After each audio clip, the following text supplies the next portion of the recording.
Assalamualaikum warahmatullahi wabarakatuh. Di video kali ini, kami akan membahas materi terkait bab 5 dan bab 6 yang terdapat di buku The King of the Forest karya Jana Fortier. Sebelumnya, mohon izin memperkenalkan diri, nama saya Anissa Nurwidiastuti.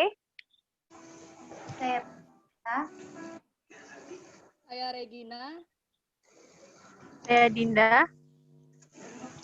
Saya Fadila Ainun Zaini. Dan saya Nur Salsabila Putri Hana. Baiklah, langsung saja kita menjelaskan materi pertama yang akan disampaikan oleh saya sendiri.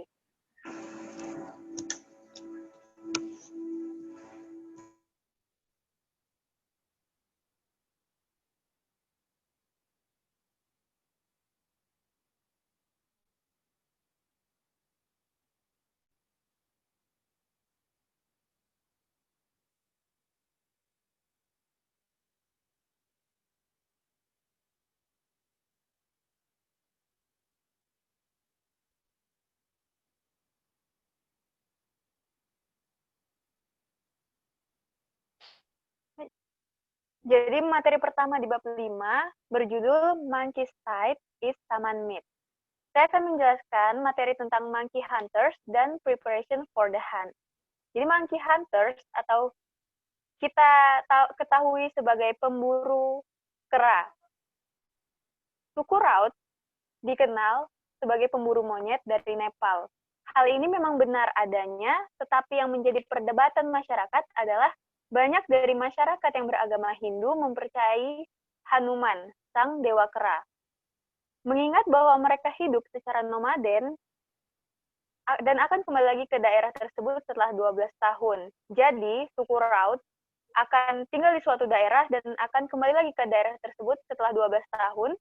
Hal itu mereka lakukan untuk membiarkan spesies yang mereka buru, yaitu kera, untuk berregenerasi atau berkembang biak. Suku Rautes menyatakan bahwa mereka hanya memburu 2 spesies kera berukuran sedang, yaitu spesies langur dan makaka.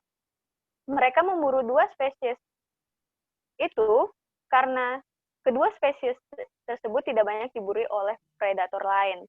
Walaupun hanya fokus kepada langur dan makaka, suku Rautes juga memburu spesies lain tetapi hanya sebagai selingan. Peralatan yang digunakan oleh suku Rautes untuk berburu adalah jaring yang terbuat dari beberapa jenis kulit kayu, dan untuk kapak, mereka terbuat dari besi yang dibentuk oleh tukang besi. Jadi seperti yang telah dijelaskan oleh kelompok 1 bahwa suku Rautes akan kembali ke peradaban atau akan ke kota secara berkala. Sedangkan gagang dari kapak tersebut dibuat oleh suku Rautes tersebut. Kemudian materi yang kedua tentang preparation for the hunt atau persiapan sebelum berburu. Jadi sebelum berburu, suku Rautes akan melakukan sebuah ritual yaitu memberikan persembahan kepada dewa berupa anak ayam dan beras. Jadi mereka melakukan tindakan barter. Pada saat ditanya kenapa mereka melakukan hal tersebut, mereka menjawab untuk harga anak ayam, mereka memakan daging monyet. Mereka percaya jika mereka tidak memberikan sesuatu untuk dikorbankan, maka dewa akan mengatakan bahwa monyet adalah anak mereka dan mereka tidak akan dapat lagi memburu monyet tersebut. Mereka harus melakukan ritual tersebut pada saat malam di mana bulan hampir tidak terlihat atau biasa disebut dengan fase bulan sabit muda. Ritual ini lebih sering dilakukan oleh anak laki-laki dan acara tersebut akan dipandu oleh sang pemimpin acara. Rautes menganggap bahwa proses penyerahan anak ayam tersebut sebagai tindakan yang menggambarkan anak laki-laki dan anak ayam sebagai lambang kehidupan, sedangkan proses perburuan monyet menggambarkan nasib kematian yang tidak terelakkan. Seperti yang kita ketahui, suku Rautes berbicara dengan menggunakan bahasa mereka sendiri, tetapi yang menarik adalah pada saat diwawancarai, salah satu suku Rautes yang bernama Darako mengatakan pada saat ritual berlangsung, mereka tidak menggunakan bahasa mereka, tetapi bahasa Nepal. Dan beliau menekankan hanya pada saat ritual. Fakta bahwa Rautes menggunakan bahasa umum menunjukkan bahwa ritual yang melibatkan penggunaan benda-benda seperti ayam dan nasi telah diperkenalkan ke dalam budaya Raut. Sekian dari saya. Materi selanjutnya akan disampaikan oleh rekan saya, yaitu Pitra. Kepada Pitra, saya persilakan. Baik, terima kasih kepada Saudara Nisa. Selanjutnya, saya akan menjelaskan tentang The Hunt Begins. Jadi The Hunt Begins ini adalah bagaimana cara mereka melakukan perburuan mereka. Suku Rautes mereka pertama berjalan dulu saat pagi hari. Setelah sampai dalam hutan, mereka melepaskan jubah mereka. Beberapa orang bersembunyi di pepohonan dan semak-semak terdekat. Lalu beberapa orang keluar dan memanggil monyet ke jaring yang telah mereka sediakan sebagai jebakan. Mengingat bahwa suku Rautes ini berimigrasi melalui banyak kondisi ekologi yang berbeda, dari dataran rendah subtropis selama musim dingin ke daratan tinggi konifer daun campuran di musim hujan, strategi perburuan mungkin lebih kompleks dengan variasi tergantung pada kondisi ekologi. Jadi perburuan mereka itu tidak menetap caranya, jadi tergantung bagaimana situasi dan kondisinya. Lalu dalam perjalanan ke Camp Raute pada pukul 9 pagi, sekitar 14 pria dan 2 wanita berjalan perlahan dalam kelompok yang terdiri dari 1 hingga 4 orang menyusuri jalan setapak yang mereka tumpangi menuju camp. Beberapa kembali dengan mangkuk kayu di dalamnya untuk dijual di desa Karkigaon. Sebagian besar tidak membawa mangkuk. Beberapa pria memiliki 2 jala yang diikat pinggang mereka. Sebagian besar memiliki 1 jaring. Kemudian saya diberitahu bahwa mereka menangkap 12 resus dan sepasang lutung. Lalu mereka melanjutkan perjalanan dan bertemu Bim, Krishna, Gogane, dan Nanda saat mereka menyusuri jalan setapak. Kira dan temannya Tara juga berada di ujung ekor kelompok pria itu. Mereka membawa mangkuk kayu untuk diperdagangkan yang mereka sendiri telah mengukir dengan kasar. Mungkin saja para wanita ini juga pergi berburu monyet meskipun mereka mengatakan akan berdagang di desa Kartigaon. Non-route terdekat yang diizinkan untuk berburu adalah jalan menuju ke hutan tertentu seperti yang dijelaskan berikut. Jika membunuh monyet hari ini, besok kita tidak perlu melakukan apapun. Anda adalah anak orang lain, saya putra Raute. Nah, yang sudah saya bacakan tadi itu merupakan catatan dari orang yang telah mengamati suku Raute. Jadi orang-orang yang non-Raute itu dilarang untuk mengikuti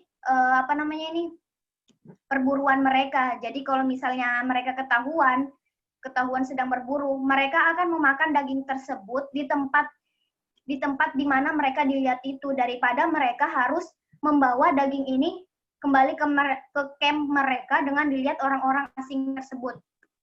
Dan saat mereka berburu, kaum wanita dilarang untuk ikut karena menurut para pria kegiatan ini sangat berbahaya dan biasanya kaum wanita hanya menunjukkan jalan kemana jaring itu telah disediakan. Mungkin itu aja dari saya, akan dilanjutkan oleh rekan saya. Kepada rekan dipersilakan. Baik, selanjutnya materi yang akan saya bawakan adalah depiction of monkey hunting and defending the prey. Yaitu penggambaran berburu monyet. Seperti apa berburu monyet? Di sini saya akan mengambil penggambaran dari Bakta Bahadur. Dalam salah satu gambarnya, Bakta menjelaskan bahwa garis lurus mewakili jaring. Kemudian dia mengatakan bahwa monyet-monyet itu berbelok melingkar di tengah-tengah gambar. Sementara orang-orang ditarik sebagai lingkaran yang terhubung di paling kiri. Dia menunjukkan lingkaran yang lebih besar di kanan atas gambar. Ini mewakili pakaian yang diambil orang-orang sebelum mereka berburu, karena pakaian tambahan akan tersangkut di cabang-cabang saat orang-orang berlomba menuruni bukit. Selanjutnya, Bakta memutuskan untuk menggambar adegan monyet lain dalam gambarnya. Ini, Bakta dan salah satu temannya itu Haka, ia juga ingin menggambarkan dan membuat kita bilang representasi yang berbeda. Adegan berkurang Bakta dan Haka. Yang pertama adalah monyet berlari ke jaring, kedua monyet, ketiga kotak kayu, keempat mangkuk minum, Kelima, beberapa penggambaran jaring dengan monyet berlari ke mereka dan manusia berdiri di dekatnya. Keenam, jaring dengan monyet berlari ke dalamnya. 7, ular. 8, jaring diikat ke pohon. 9, dengan pakaian tambahan yang tersisa di dekatnya dan monyet berlari ke jaring garis lurus. Lalu selanjutnya tentang pengiriman mangsa. Di dalam percakapan para pemburu rautes, di sini mereka mengatakan jaring diikat bersama-sama dan ujungnya diikat ke pohon di area berburu. Kemudian disamarkan dengan cabang-cabang berdaun dan diikat bersama dan ujungnya terikat pada pohon di area perburuan target dan kemudian dikamuflase dengan cabang berdaun. Para pria menjatuhkan jubah dan pakaian tambahan mereka dalam satu tumpukan di tepi jaring itu. Lalu mereka menyebar di sebagian besar hutan tertentu. Para pemburu kemudian mulai memanggil monyet-monyet ke daerah target. Kemudian rautes menggunakan gaya komunikasi tertentu saat berburu seperti yang dikenal sebagai pidato peluit. Kemudian yang lain telah memposisikan diri mereka sebagai pengemudi hewan. Mungkin hanya itu dari saya. Selanjutnya akan dijelaskan oleh rekan saya. Lanjut. Baik, terima kasih. Perkenalkan, saya Dinda Novitasari. Saya akan membacakan bagian The Hunt Ends and Contextualizing Route Hunting and Sharing Behavior.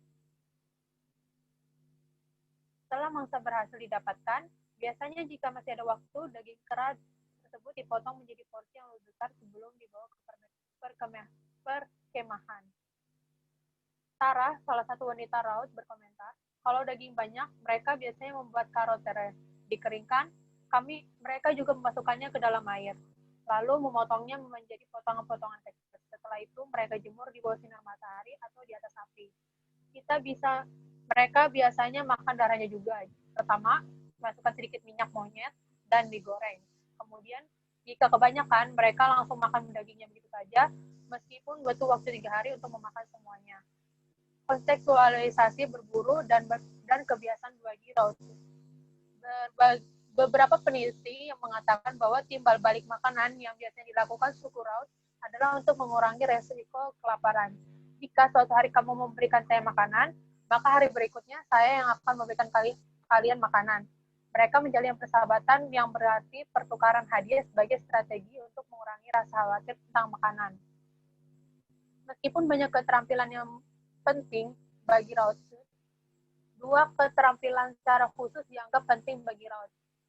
Kemampuan untuk mengadili perselisihan dan dengan bijaksana dan kemampuan untuk mengungkapkan cinta kasih. Orang raut bebas memilih salah satu dari 2 atau 3 pilihan, dan karena itu keterampilan retoris yang bagus sangatlah diperlukan. Perselisihan diselesaikan dengan putusan pengadilan melalui saran resolusi dan memberikan perhatian pada pendapat masing-masing pihak yang berselisih. Meskipun laki-laki muda adalah penyedia daging utama, mereka tidak memiliki pengaruh politik yang besar terhadap orang lain. Sebagian besar penduduk desa tidak menyadari bahwa wanita dari suku raut memengaruhi keputusan tentang tempat-tempat berdagang, mencari monyet, atau merelokasi kamp. Dalam istilah fungsionalis, perilaku berbagi raut berasal dari keadaan khusus mereka. Mereka berbagi sumber daya seperti daging untuk meningkatkan keluasan pola makan, mengurangi resiko kekurangan pangan, mengakomodasi pemerintahan makanan, memfasilitasi jaringan sosial antara keluarga yang lahir dan mertua, saling bertukar keterampilan individu, memberikan daging kepada orang yang dicintai, dan terakhir menghindari pembusukan daging buruan dalam jumlah yang besar. Sekian dari saya, selanjutnya akan dibacakan oleh teman saya selanjutnya. Ya, saya akan lanjutkan tentang diet kompleks. Ruth Nomaden mencari makan sekitar 90 jenis sayuran liar, buah-buahan, sayuran, kacang-kacangan, umbi-umbian, jamur, dan rempah-rempah. Sedangkan berbagai macam ada tanaman yang dapat dimakan. Ruth memanfaatkan fluktuasi musiman, berbunga dan berbuah tanaman yang bisa dimakan. buah beri matang di musim panas seperti halnya buah beri hujan monsun tiba. Buah yang lebih besar matang di akhir musim panas dan umbi tumbuh besar di musim kemarau. Meskipun beberapa yang lain digali di musim panas, kekurangan protein kacang dalam diet Roth terjadi bersamaan dengan fakta bahwa mereka tidak teritorial. Masyarakat yang mengandalkan pencarian makan protein kacang biasanya mengklaim hak pakai atas sumber daya yang kaya, membuat kacang pohon semacam properti. Dengan demikian, penghidupan berbasis kacang-kacangan merupakan karakteristik lebih masyarakat pencari makanan teritorial.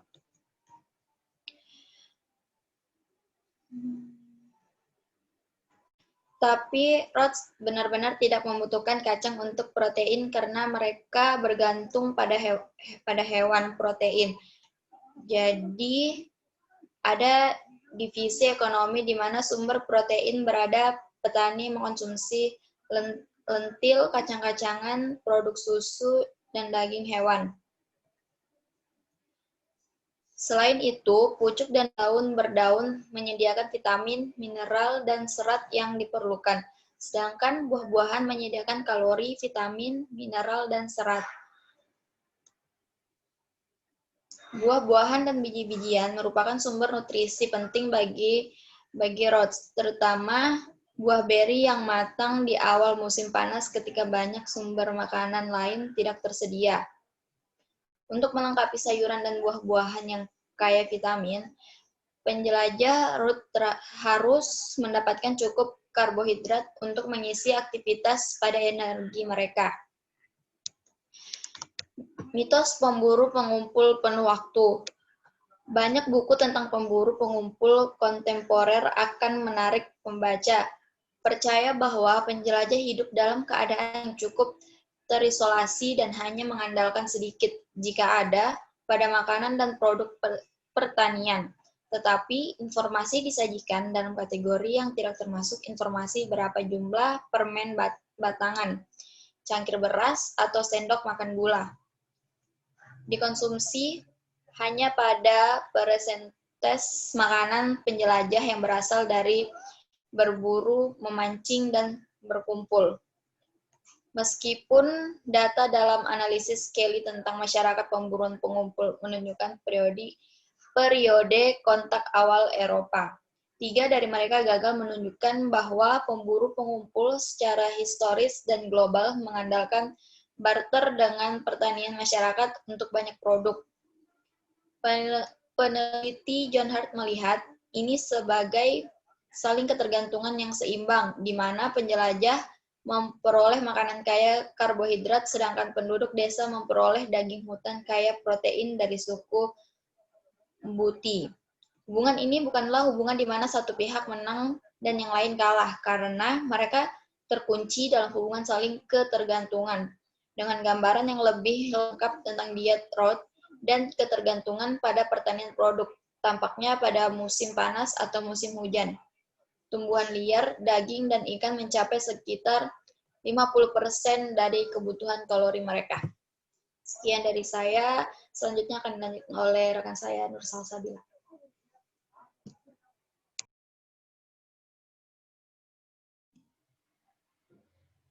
Baiklah, saya akan melanjutkan tentang could Rhodes become farmer? Bisakah Rhodes menjadi petani? Beberapa penduduk desa menyarankan agar Rhodes belajar bertani. Mereka berpendapat bahwa Rhodes bisa melakukannya dan membuat hidup mereka menjadi lebih baik dan berkembang. Tapi Rhodes menolaknya. Rhodes tidak mau. Dari wawancara panjang dengan masyarakat setempat tentang bertani, bagi hasil, dan lain sebagainya, saya pikir memang agak rumit. Tentang ini memang agak rumit, walaupun hasilnya memang terbilang besar. Dari semua alasan tersebut, maka dari itu Rhodes tidak ingin menjadi petani. Bagaimanapun, mereka tidak ingin untuk melakukannya.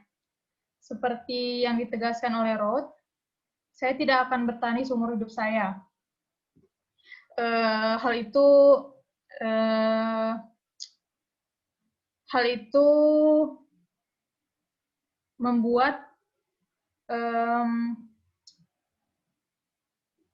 hal itu menegaskan bahwa Roth memang tidak ingin menjadi petani.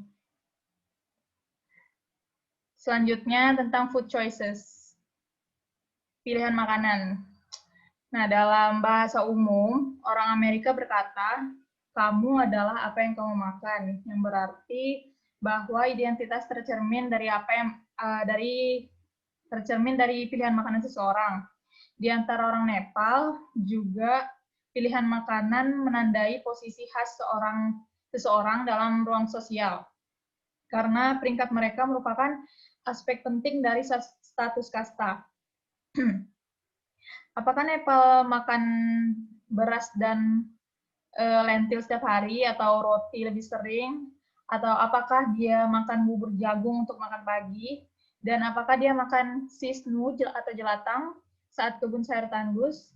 Nah, masing-masing pilihan makanan ini mengungkapkan informasi tentang kekayaan dan status sosial di Nepal. Beras dan lentil lebih mahal dari tepung terigu. Gandum tepung lebih mahal dari tepung jagung. Niraj Giri, seorang teman Nepal yang kakeknya mengikuti aturan makanan Brahmana, berkata bahwa kakeknya berhenti makan daging pada usia sekitar 35 karena alasan agama. Dalam pencarian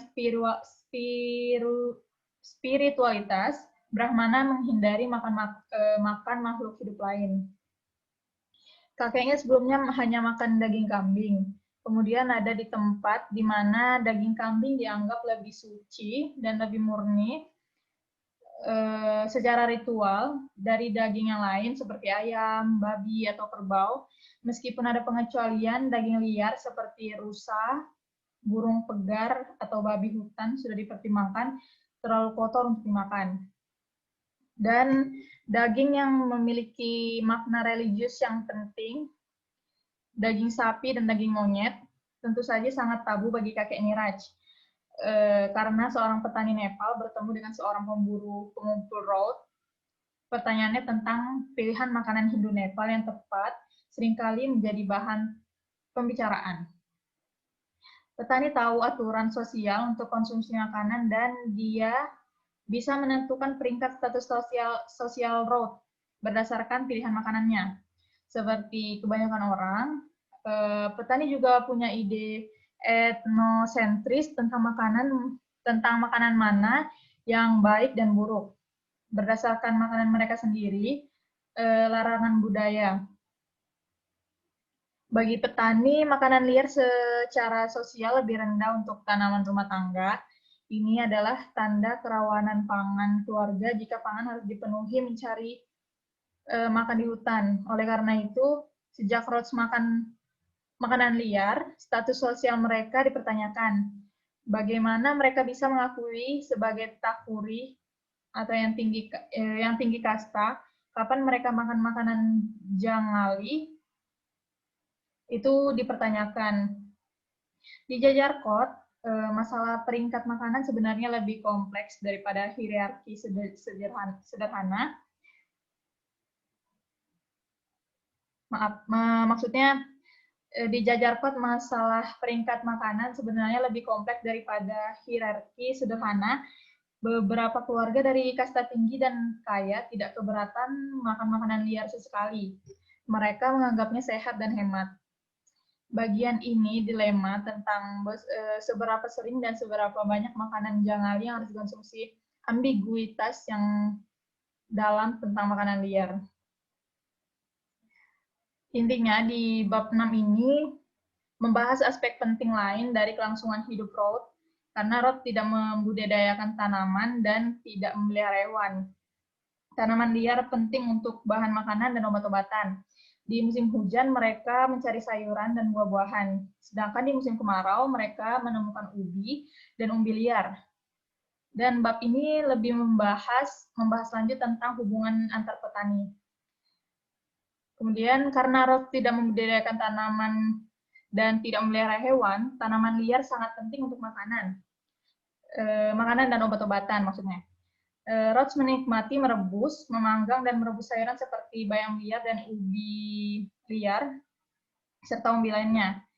Sayuran hutan mewakili salah satu makanan terpenting mereka karena mereka kaya akan kalori, pendamping yang sangat diperlukan untuk daging monyet. Mereka mengunyah sayuran mentah saat mencari makan di hutan.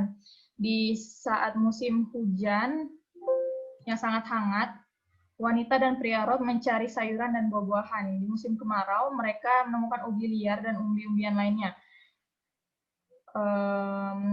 Saya rasa cukup itu saja. Kemudian saya akan kembalikan kepada moderator. Baik, mungkin itu saja dari kami. Mohon maaf jika ada kata-kata yang kurang berkenan, dan jika ada informasi yang ingin kalian tambahkan, kalian bisa menambahkannya di kolom komentar. Saya akhiri, wassalamualaikum warahmatullahi wabarakatuh.